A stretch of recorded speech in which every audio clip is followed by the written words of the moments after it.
Selamat malam, salam sejahtera, bahagia kiranya memenuhi setiap kehidupan kita.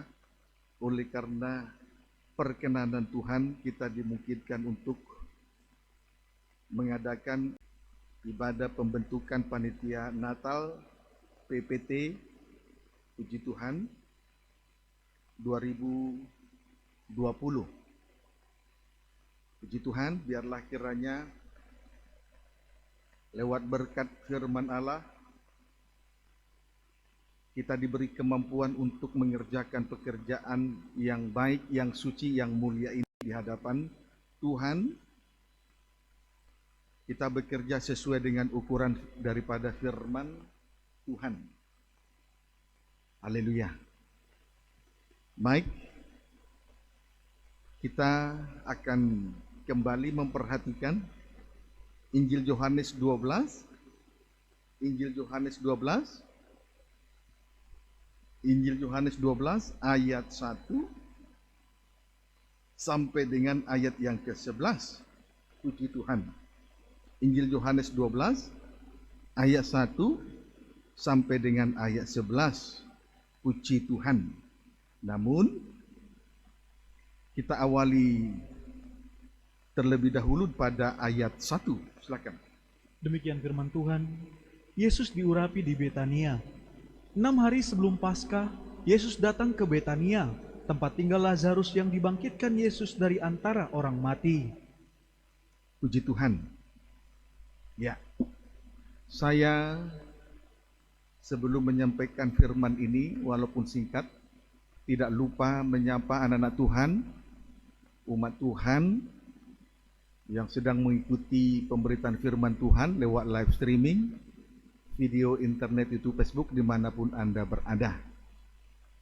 Selanjutnya, kita mohonkan kemurahan dari Tuhan, kiranya Tuhan membukakan firman-Nya untuk kita malam ini.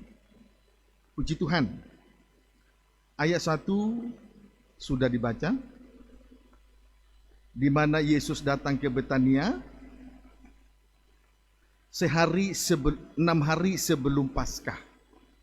Yesus datang ke Betania, kampung Betania, 6 hari sebelum Paskah. Puji Tuhan. Betania adalah kampung dari Lazarus, Marta, dan Maria. Betania adalah kampung dari Lazarus, Marta, dan Maria. Puji Tuhan. Saudara, kita ini adalah sidang jemaat GPT Betania Serang dan Cilegon. Dan nama Betania ini sangat berarti bagi kita sekaliannya. Puji Tuhan, tentu sesuai dengan kehidupan daripada keluarga di Betania tersebut, yaitu Lazarus, Marta, dan Maria. Singkatnya, keluarga Betania menuju kehidupan Kristen telah melewati pengalaman kematian dan kebangkitan. Yohanes 12 ayat 9 sampai ayat 11. Ya. Singkatnya, keluarga Betania menunjuk suatu kehidupan dari kekristenan yang telah melewati pengalaman kematian dan kebangkitan. Ayat 9 sampai dengan ayat 11. Yang merupakan langkah-langkah perjalanan kekristenan kita untuk menuju kerajaan surga. Boleh baca dulu ayat 9 sampai 11. Demikian firman Tuhan. Persepakatan untuk membunuh Lazarus. Ya. Sejumlah besar orang Yahudi mendengar bahwa Yesus ada di sana, dan mereka datang bukan hanya karena Yesus, melainkan juga untuk melihat Lazarus yang telah dibangkitkannya dari antara orang mati. Puji Tuhan. Begitu saja.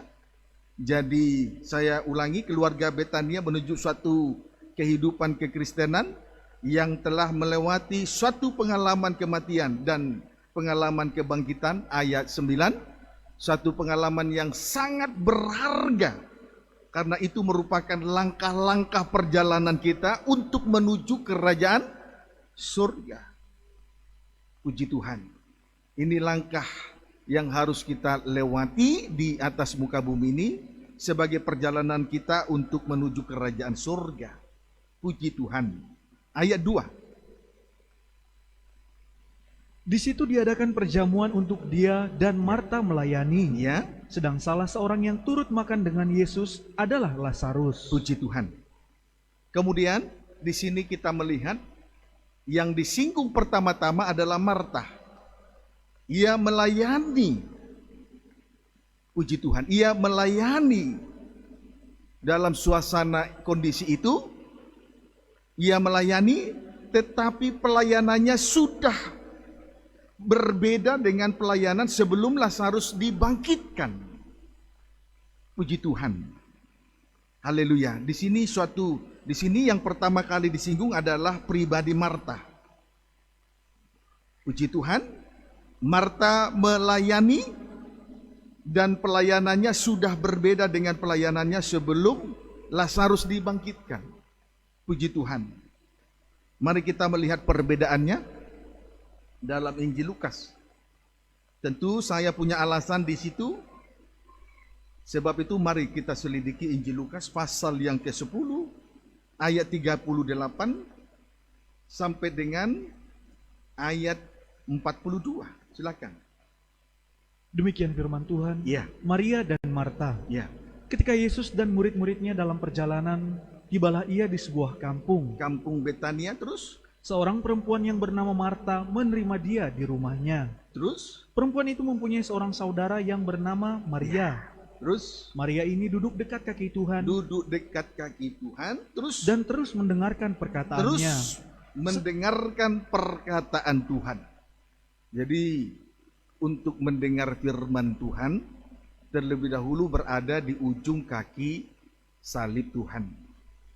Mendengar firman itu diperlukan kerendahan hati, bukan semata-mata kepandaian, bukan semata-mata kita sudah lebih tua. Tidak, tapi di dalam hal mendengarkan firman Tuhan, terlebih dahulu berada di ujung kaki salib Tuhan, dekat kaki Tuhan. Berarti dengar firman Tuhan harus berada dalam kedudukan yang rendah. Puji Tuhan. Saat dengar firman Tuhan itu harus rendah hati. Amin. Puji Tuhan. Amin. Amin. Ya. Biar kita dengar firman Tuhan sampai selesai dalam keadaan rendah hati. Amin. Ayat 40. Sedang Marta sibuk sekali melayani. Di sisi yang lain, Marta sibuk melayani Tuhan. Beda dengan Maria. Ia duduk dekat kaki Tuhan dan terus dengarkan perkataan Tuhan. Haleluya, puji Tuhan. Ya. Ini suatu perbedaan. Melayani Tuhan tapi tidak dengar-dengaran, itu suatu pelayanan yang tidak berkenan. Puji Tuhan. Kemudian, terus ia mendekati Yesus dan berkata, ya, Tuhan, tidakkah engkau peduli bahwa saudaraku membiarkan aku melayani seorang diri? Terus? Suruhlah dia membantu aku. Terus? Tetapi Tuhan menjawabnya, ya, Marta, Marta, ya, engkau khawatir dan menyusahkan diri dengan banyak perkara. Terus? Tetapi hanya satu saja yang perlu. Hanya satu saja yang perlu. Terus? Maria telah memilih bagian yang terbaik. Duduk dekat kaki Tuhan dan terus dengar firman Tuhan. Jadi mendengar firman harus dengar rendah hati. Terus? Yang tidak akan diambil daripadanya. Puji Tuhan. Haleluya. Lihat pelayanan daripada Marta ini. Ia mendekati Yesus dan berkata, Tuhan, tidakkah engkau peduli bahwa saudaraku membiarkan aku melayani seorang diri? Suruhlah dia membantu aku. Puji Tuhan. Perkataan ini menunjukkan bahwa Marta di dalam hal melayani Tuhan dengan membutuhkan pertolongan.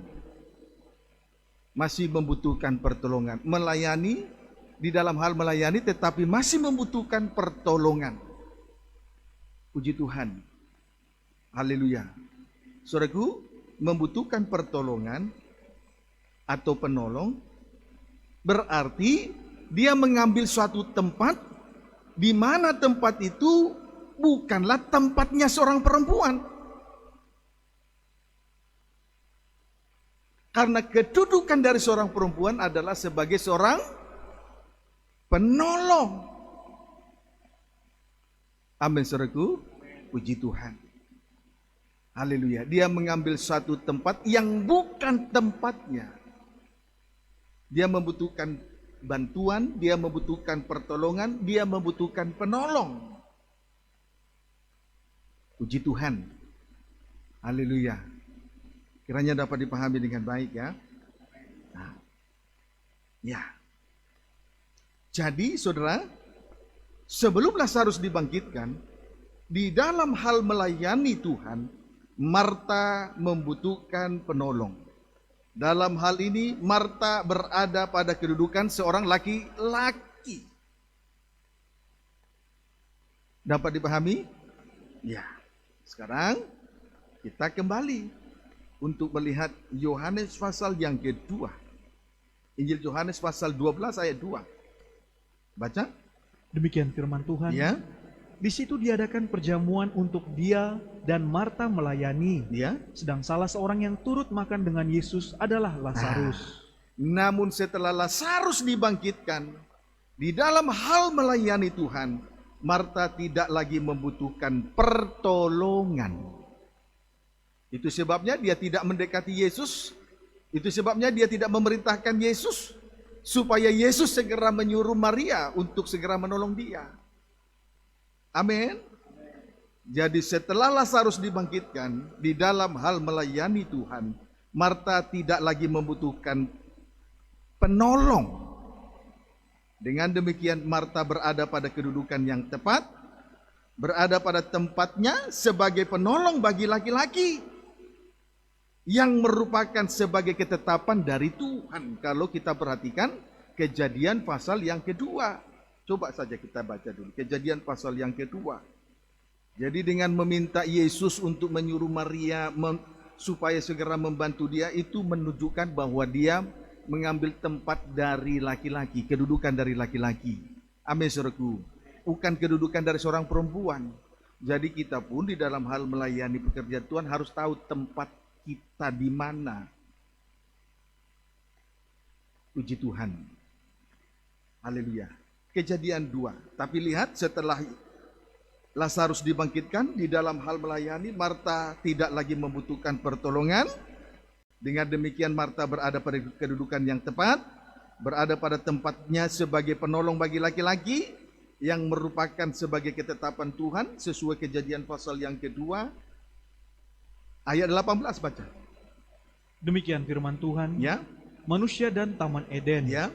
Tuhan Allah berfirman, ya, tidak baik kalau manusia itu seorang diri saja. Lihat, terus, aku akan menjadikan penolong baginya yang sepadan dengan dia. Aku akan menjadikan penolong baginya yang sepadan dengan dia. Inilah kedudukan dari seorang perempuan, menjadi penolong. Jadi jangan kita mengambil tempat yang bukan tempat kita. Halo? Jangan mengambil tempat yang bukan tempat kita. Kedudukan dari seorang perempuan adalah dijadikan sebagai seorang penolong. Kalau tidak mengambil tempatnya, akhirnya yang seharusnya menjadi penolong menjadi perongrong. Puji Tuhan. Kiranya dapat dipahami dengan baik. Kemudian itu tentang Marta. Selanjutnya kita akan melihat dari sisi Lazarus. Injil Yohanes 12 ayat 2. Yohanes 12 ayat 2. Demikian firman Tuhan. Ya. Di situ diadakan perjamuan untuk dia dan Marta melayani. Ya, ini melayani Tuhan dengan benar. Sebab dia mengambil kedudukan yang tepat sebagai seorang penolong. Puji Tuhan. Haleluya. biar kita melayani Tuhan dalam suasana kebangkitan. Amin. Kalau kematiannya benar, kebangkitannya pasti benar. Puji Tuhan. Haleluya. Kemudian terus, sedang salah seorang yang turut makan dengan Yesus adalah Lazarus. Sedang salah seorang yang turut makan dengan Yesus adalah Lazarus. Puji Tuhan. Singkatnya, Lazarus duduk makan bersama dengan Yesus. Malam ini kita duduk makan bersama dengan Tuhan lewat ibadah pembentukan panitia Natal. Firman Tuhan yang kita terima merupakan santapan rohani sebagai kebutuhan jiwa kita masing-masing. Kesimpulannya, baik Marta maupun Lazarus adalah gambaran dari kehidupan orang Kristen yang hanya berpegang kepada firman dan kesaksian roh. Yang hanya berpegang kepada firman dan kesaksian roh saja. Amin. Jadi Marta menuju kepada kesaksian roh, Lazarus itu merupakan menuju kepada firman Allah. Puji Tuhan. Kehidupan orang Kristen semacam ini suatu saat akan mengalami aniaya, masuk dalam aniaya karena hidup rohaninya belum sampai berada pada puncaknya, yaitu berada pada penyembahan yang sesuai dengan ukurannya Tuhan. Kalau gereja Tuhan hanya memiliki firman Allah dan roh Tuhan, roh kudus, kesaksian atau roh, maka tidak sampai kepada puncak rohani, maka satu kali nanti akan masuk dalam aniaya yang besar. Akan masuk dalam suatu saat nanti akan masuk dalam aniaya yang besar. Amin. Puji Tuhan. Haleluya. Jadi hidup rohani daripada kekristenan harus sesuai dengan ukuran Tuhan, berada pada penyembahan yang sesuai dengan ukuran Tuhan. Puji Tuhan. Jadi singkatnya, Tuhan menuntut seorang perempuan tidak hanya sebagai penolong, tidak hanya sebagai penopang saja, tapi sudah seharusnya berada dalam penyembahan sesuai dengan ukuran Tuhan. Dan hal itu sangat dinikmati oleh Tuhan. Amin, saudaraku. Puji Tuhan. Nah, Kejadian 2 ayat 18 sampai 22. Jadi kehidupan kekristenan ini suatu saat akan mengalami aniaya karena hidup rohaninya belum sampai berada pada puncaknya, yaitu berada pada penyembahan yang sesuai dengan ukuran Tuhan. Jadi Tuhan itu sangat menuntut seorang perempuan bukan hanya sebagai penolong, penopang, tetapi sudah seharusnya dalam penyembahan yang sesuai dengan ukuran Tuhan, dan hal itu sangat dinikmati oleh Tuhan. Kejadian 2 ayat 18 sampai 22. Baca. Demikian firman Tuhan. Ya. Tuhan Allah berfirman, ya, tidak baik kalau manusia itu seorang diri saja. Ya. Aku akan menjadikan penolong baginya yang sepadan dengan dia. 22 sampai 24. Dan dari rusuk yang diambil Tuhan Allah dari manusia itu, ya, dibangunnyalah seorang perempuan. Terus? Lalu dibawanya kepada manusia itu. Ya. Lalu berkatalah manusia itu, terus? Inilah dia, tulang dari tulangku, inilah dan dia, daging dari dagingku. Tulang dari tulangku, daging dari dagingku. Terus? Ia akan dinamai perempuan. Ia akan dinamai perempuan. Terus? Sebab ia diambil dari laki-laki. Puji Tuhan. Haleluya. Jadi memang seorang perempuan diciptakan, dibentuk dari tulang rusuk Adam untuk dijadikan sebagai penolong yang sepadan. Tetapi tidak hanya sebagai penolong. Seorang perempuan juga sudah seharusnya berada pada puncak kerohaniannya, yaitu hidup dalam penyembahan yang sesuai dengan ukuran Tuhan. Seorang imam, seorang pelayan Tuhan disebut juga seorang penolong. Amin. Puji Tuhan. Jadi, tetapi seorang penolong tidak berhenti hanya sebatas penolong. hidup rohaninya sudah seharusnya berada sampai pada puncaknya, itulah doa penyembahan. Kalau hanya sebatas penolong, tapi hidup rohaninya tidak sampai kepada penyembahan, saudaraku, akhirnya seorang penolong dapat jatuh juga. Sebagaimana pada Kejadian 3, Hawa jatuh karena diperdaya oleh ular itu. Dapat dipahami? Jadi seorang pelayan Tuhan, seorang penolong, seorang hamba Tuhan itu penolong. Seorang yang melayani Tuhan itu penolong. Tidak berhenti hanya sebatas penolong. Tidak berhenti hanya sebatas Marta saja. Tapi sudah seharusnya sampai kepada puncak rohaninya. Yaitu dalam penyembahan yang tertinggi sesuai dengan ukurannya Tuhan. Kalau tidak, akan jatuh juga seperti Hawa, diperdaya oleh ular itu dalam Kejadian pasal yang ketiga. Puji Tuhan. Dapat dipahami, saudaraku?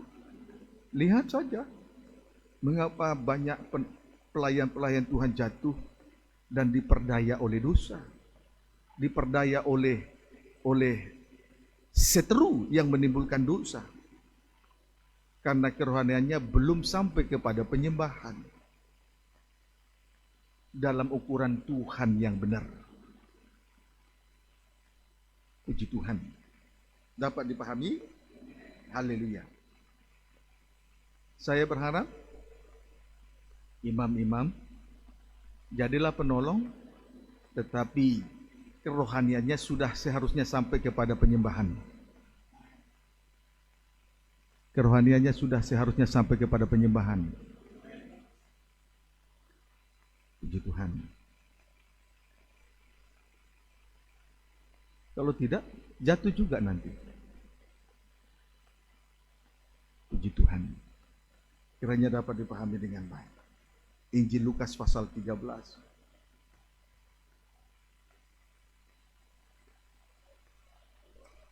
Ayat 26 sampai 27.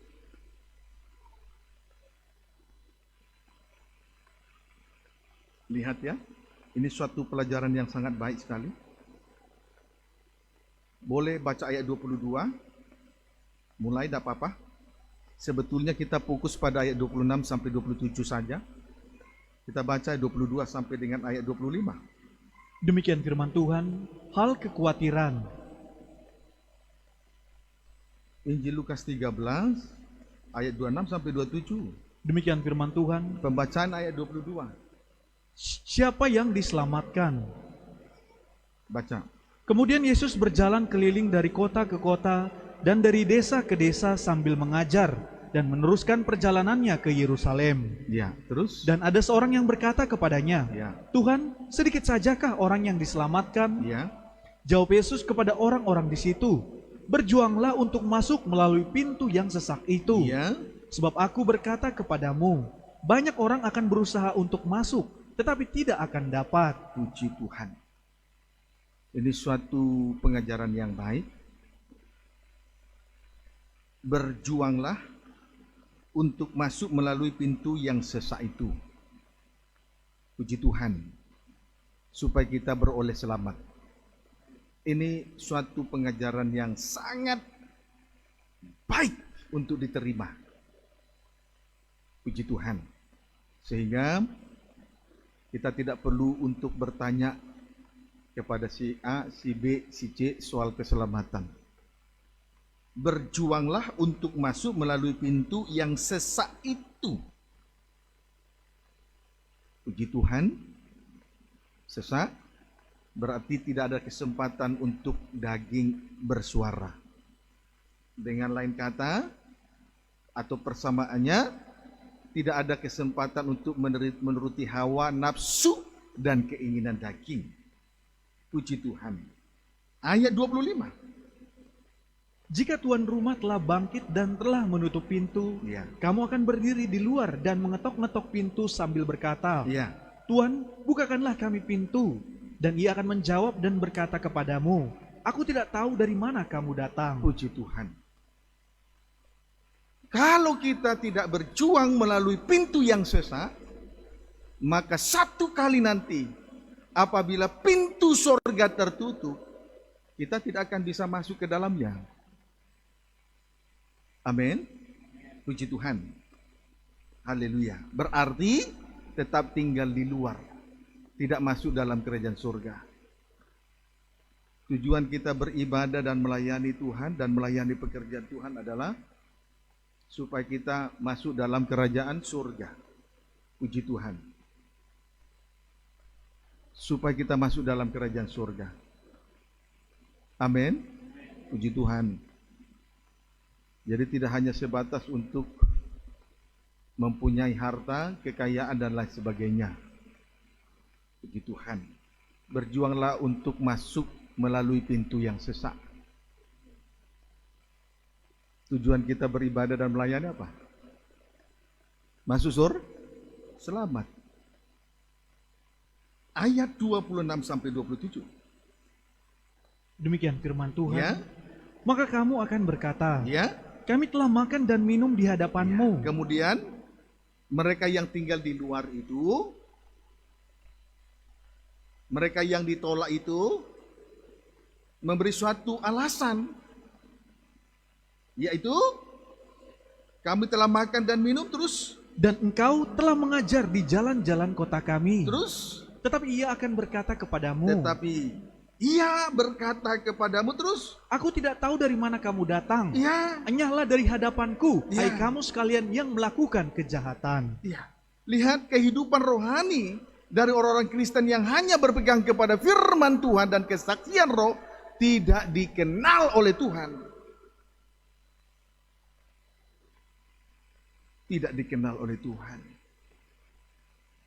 Jadi alasan makan dan minum belum cukup. Hubungan hanya makan dan minum, hubungan kita dengan Tuhan hanya sebatas memiliki firman dan roh, itu belum cukup. Tuhan belum menikmatinya.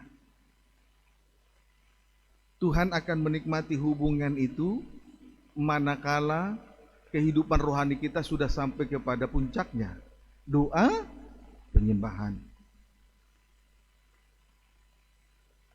Tuhan tidak kenal kekristenan yang hanya memiliki firman dan roh Tuhan. Sebab itu berkali-kali saya sampaikan, menyembah itu bukan sekedar berlutut, tapi lahir batin sudah diserahkan untuk Tuhan. Coba, alangkah disayangkan memiliki firman seperti Lazarus, duduk makan bersama dengan Yesus. Memiliki roh, kesaksian roh seperti Marta, berjuang dalam melayani Tuhan. Tetapi hanya sebatas di situ, tidak memuncak sampai kepada kerohanian, rohaninya tidak sampai pada puncaknya. Tuhan katakan, aku tidak kenal kamu.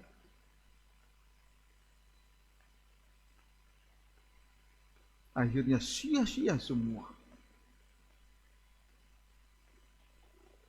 Puji Tuhan. Satu pengertian yang baik dan mulia. Supaya kita tahu kedudukan kita masing-masing di dalam hal melayani pekerjaan Tuhan. Haleluya. Puji Tuhan.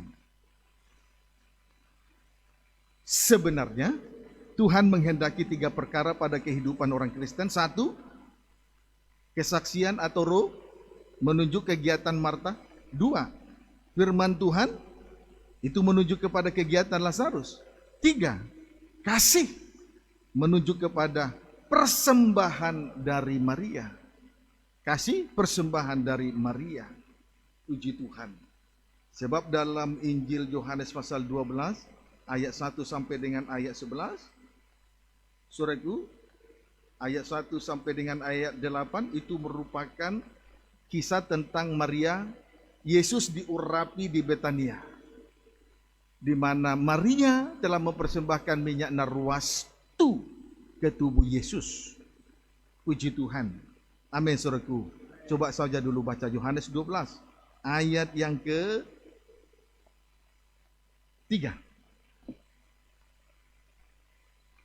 Demikian firman Tuhan. Ya.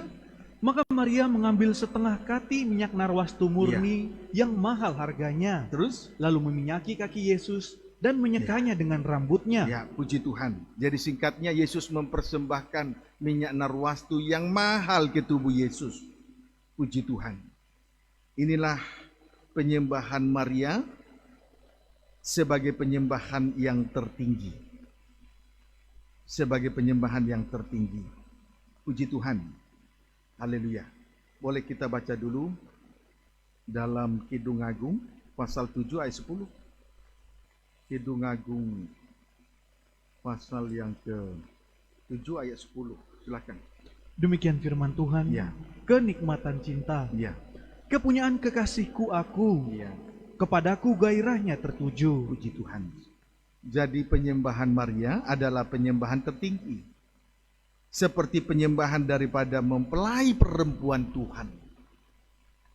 Haleluya. Jadi kalau kerohanian daripada kekristenan itu sudah sampai kepada puncaknya, itulah doa penyembahan, maka inilah kehidupan, inilah penyembahan yang sangat dinikmati oleh Tuhan. Kalau hanya memiliki kerohanian kita hanya sebatas memiliki firman Allah dan roh Allah, hubungan itu belum dinikmati oleh Tuhan. Tetapi kalau kehidupan rohani kita sudah sampai kepada puncaknya, itulah doa penyembahan, maka hubungan itu sangat dinikmati oleh Tuhan. Sama seperti penyembahan Maria adalah penyembahan yang tertinggi, seperti penyembahan dari mempelai perempuan Tuhan. Kepunyaan kekasihku aku, kepadaku gairahnya tertuju. Jadi hubungan itu sangat dinikmati oleh Tuhan. Manakala hidup rohani sudah sampai kepada puncaknya doa penyembahan. Kalau Marta kesaksian roh dalam melayani pekerjaan Tuhan, manusia bisa menikmati.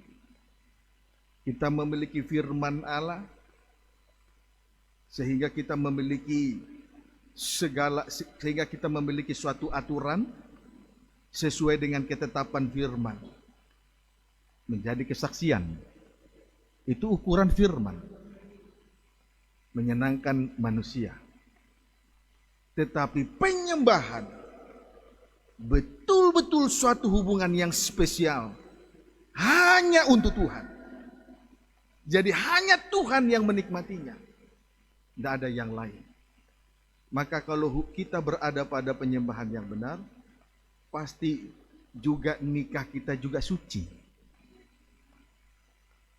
Tidak terbagi-bagi kepada yang lain lagi. Ya, suami juga sungguh-sungguh perhatikan istri. Jangan liar. Kalau saya berkata liar, tidak sembarang berkata liar. Puji Tuhan. Kiranya dapat dipahami dengan baik. Tuhan, hanya Tuhan yang menikmati hubungan kita. Tidak ada yang lain. Lihat. Kepunyaan kekasihku aku. Tidak ada yang lain lagi. Lalu perhatikan kalimat yang kedua. Kepadaku gairahnya tertuju. Berarti hubungan kita dengan Tuhan betul-betul dinikmati oleh Tuhan. Tidak terbagi-bagi kepada yang lain. Apalagi kepada yang tak suci. Puji Tuhan. Amin, saudaraku. Itu yang Tuhan harapkan. Dari kehidupan kita. Di dalam hal melayani pekerjaan Tuhan. Ini modal kita untuk melayani PPT. Puji Tuhan. Haleluya. Puji Tuhan. Ya. Yohanes 12 ayat 3 sampai 5. Silakan. Demikian firman Tuhan. Ayat 3 sampai 5 terus. Maka Maria mengambil setengah kati minyak narwastu murni yang mahal harganya. Yang mahal harganya terus. Lalu meminyaki kaki Yesus dan menyekanya dengan rambutnya. Terus. Dan bau minyak semerbak di seluruh rumah itu. Terus. Tetapi Yudas Iskariot, seorang dari murid-murid Yesus yang akan segera menyerahkan dia, berkata, ayat 5, mengapa minyak narwastu ini tidak dijual 300 dinar dan uangnya diberikan kepada orang-orang miskin? Puji Tuhan. Singkatnya, Maria mempersembahkan minyak narwastu yang mahal pada tubuh Yesus, tepatnya pada kaki Yesus. Jelas hal itu menunjukkan suatu pengakuan bahwa Yesus adalah pribadi yang memang patut ditinggikan dan dimuliakan oleh manusia. Patut ditinggikan dan dimuliakan oleh setiap manusia, setiap orang, setiap insan. Dan itu yang dilakukan oleh Maria. Kristus artinya yang diurapi. Yang diurapi berarti yang ditinggikan, yang dimuliakan. Kristus itu artinya yang diurapi, berarti yang ditinggikan, yang dimuliakan. Hanya Dia. Hanya Dia, tidak ada yang lain. Amin. Puji Tuhan. Kemudian Maria pun setelah meminyaki kaki Yesus, lanjut, tidak berhenti hanya sebatas meminyaki, tetapi Maria juga menyeka kaki Yesus dengan rambutnya. Menyeka, membersihkan, menyapu kaki Yesus dengan rambutnya. Puji Tuhan. Biasanya kalau seseorang berkorban atau memberi sesuatu hal, dia akan merasa bahwa dia sudah menunjukkan suatu jasa yang baik, yang mulia. Cukup sampai di situ. Maria tidak. Lanjut dengan menyeka kaki Yesus dengan rambutnya. Ini loh ya, supaya kita mengerti kedudukan dari seorang penolong. Jangan ambil tempat yang lain. Puji Tuhan. Dapat dipahami? Puji Tuhan. Memang penolong, tapi tidak berhenti sampai di situ. Harus sampai pada puncaknya.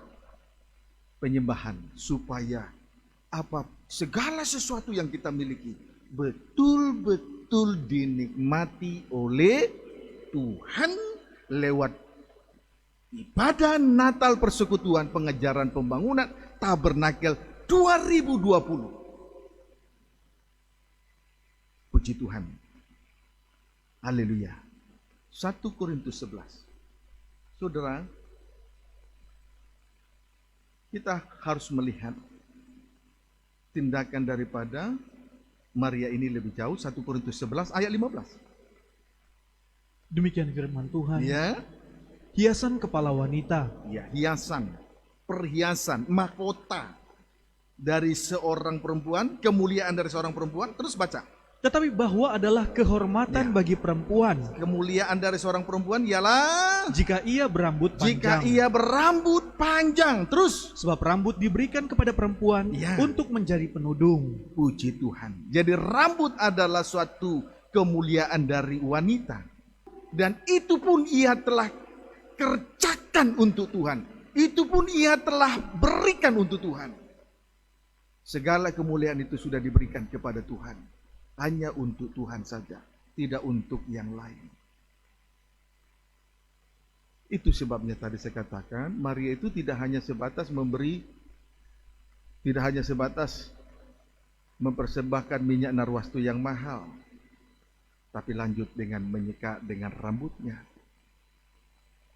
Rambut panjang itu kehormatan dari seorang wanita, kemuliaan, perhiasan yang mulia dari seorang wanita. Itu pun sudah diberikan, sudah dikerjakan hanya untuk Tuhan saja. Puji Tuhan. Haleluya. Nah, hal inilah yang membangkitkan kegairahan dan kerinduan yang besar dari Yesus Kristus kepala gereja, mempelai pria surga.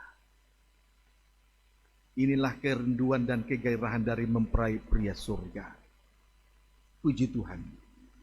Biarlah kiranya dalam melayani Tuhan, segalanya kita telah kerjakan. Bahkan kemuliaan itu kita persembahkan hanya untuk Tuhan. Suatu kerinduan dan kegairahan dari mempelai laki-laki surga dari kita, dari hidup gereja Tuhan. 1 Korintus 7 ayat 3. Baca. Demikian firman Tuhan Ya. tentang perkawinan. Ya. Hendaklah suami memenuhi kewajibannya terhadap istrinya. Terus? Demikian pula istri terhadap suaminya. Ya. Kesimpulan dari ayat ini adalah ada suatu hubungan timbal balik. Ada suatu hubungan timbal balik. Berarti di dalam penyembahan akan menimbulkan suatu hubungan timbal balik. Karena memang seorang perempuan tidak berhak atas dirinya sendiri. Itu sama dengan penyembahan. Sama dengan menyerahkan segenap hidupnya, kemuliaannya untuk menjadi milik Tuhan. Di Tuhan ada hubungan timbal balik. Mengapa? Karena ada gairah. Ada kerinduan yang sangat menikmati mempelai laki-laki surga. Puji Tuhan. Jangan sampai kita melayani, tetapi apapun yang kita persembahkan ditolak oleh Tuhan. Itulah bayangan dari Lazarus dan Marta. Puji Tuhan. Haleluya. Kiranya hidup rohani kita kiranya sampai kepada penyembahan. Puji Tuhan. Kemudian adapun harga dari minyak itu sudah dibaca tadi. Minyak narwastu itu seharga 300 dinar. Matius 20 ayat 2. Baca. Demikian firman Tuhan. Ya. Perumpamaan tentang orang-orang upahan di kebun anggur. Ya. Setelah ia sepakat dengan pekerja-pekerja itu mengenai upah sedinar sehari, Ya. ia menyuruh mereka ke kebun anggurnya. Puji Tuhan. Upah 1 hari bagi seorang pekerja di Israel ialah sedinar sehari. Sedinar sehari. Berarti 300 dinar itu merupakan upah 1 tahun. Itulah yang dipersembahkan untuk Tuhan. Ya. 300 dinar itu upah setahun. Itu yang dipersembahkan oleh Maria kepada Tuhan. 1 tahun ada 300 berapa? 65. Dipotong merah-merah. Tinggal 300 hari kerja. Nah, itu yang diserahkan kepada Tuhan. Haleluya. Puji Tuhan. Saudara, sungguh luar biasa apa yang telah dikerjakan oleh Maria. Puji Tuhan. Tuhan menuntut hal ini dari kehidupan kita karena kita adalah milik Tuhan. Wajar saja Tuhan menuntut itu. Puji Tuhan. Wajar saja Tuhan menuntut itu. Karena Tuhan sudah terlebih dahulu menyerahkan dirinya sebagai korban penebusan atas dosa kita. Jadi wajar saja Tuhan menuntut itu dari kehidupan kita. Jadi saudara jangan bersungut-sungut.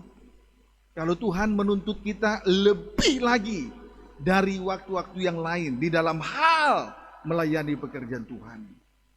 Jangan bersungut-sungut. Ya Tuhan. Yohanes 12 ayat 3. Demikian firman Tuhan. Ya. Maka Maria mengambil setengah kati minyak narwastu murni. Terus? Yang mahal harganya. Ya. Lalu meminyaki kaki Yesus dan menyekanya dengan rambutnya. Perhatikan terus. Dan bau minyak semerbak di seluruh rumah Dan itu. bau minyak semerbak di seluruh rumah itu. Inilah penyembahan yang berbau harum, menyenangkan hati Tuhan, menimbulkan kegairahan dari mempelai laki-laki surga. Semerbak bau harum seisi rumah. Puji Tuhan.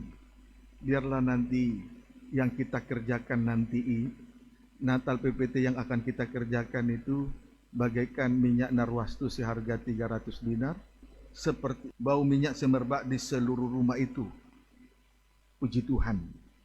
Matius 26 ayat 8 sampai 13. Matius 26 ayat 8 sampai 13. Ayat yang terakhir supaya kita segera menyembah Tuhan. Saudara, apa yang dikerjakan oleh Maria ini menimbulkan suatu kegairahan dari mempelai laki-laki surga. Puji Tuhan. Matius 26, apapun yang kita kerjakan menimbulkan kegairahan dari Tuhan. Amen. Karena memang hidup rohani kita sudah berada pada puncaknya. Amen. Jadi kita bukan lagi sebatas penolong, tetapi sudah sampai kepada puncak rohani. Hidup dalam penyembahan, penyerahan diri sepenuh untuk dipakai oleh Tuhan. Dinikmati, sehingga menimbulkan kegairahan yang sungguh luar biasa. Dinikmati oleh mempelai laki-laki surga. Matius 26 ayat 8 sampai 13. Demikian firman Tuhan. Ya. Yesus diurapi. Ya. Melihat itu murid-murid gusar dan berkata, ya. Untuk apa pemborosan ini? Puji Tuhan. Terus? Sebab minyak itu dapat dijual dengan mahal, ya. Dan uangnya dapat diberikan kepada orang-orang miskin. Ini kisah yang sama tapi ditulis lagi di Injil Matius 26. Terus? Tetapi Yesus mengetahui pikiran mereka, ya. Lalu berkata, ya. Mengapa kamu menyusahkan perempuan ini? Ya. Sebab ia telah melakukan suatu perbuatan yang baik, ya. Padaku. Saudaraku, jangan kita gunakan perasaan pikiran manusia daging di dalam melayani pekerjaan Tuhan. Amin. Karena 300 dinar upah 1 tahun itu sangat besar. Itu sangat besar nilainya. Puji Tuhan. Tetapi di dalam hal melayani pekerjaan Tuhan tidak boleh menggunakan pikiran dan perasaan manusia daging. Di dalam melakukan hal yang baik tidak boleh dikaitkan dengan perasaan dan pikiran manusia daging. Puji Tuhan. Haleluya. Ayat 11. Karena orang-orang miskin selalu ada padamu, ya. Tetapi aku tidak akan selalu bersama-sama kamu. Terus? Sebab dengan mencurahkan minyak itu ke tubuhku, ia membuat suatu persiapan untuk penguburanku. Iya. Puji Tuhan. Apa yang dilakukan oleh Maria ini merupakan persiapan untuk penguburan Tuhan Yesus Kristus. Puji Tuhan. Persiapan untuk penguburan Tuhan Yesus Kristus. Pengalaman kematian dan kebangkitan Yesus Kristus sangat unik, tidak bisa diselami oleh akal dan pikiran manusia. Jadi untuk melakukan sesuatu yang terbaik tidak perlu ragu.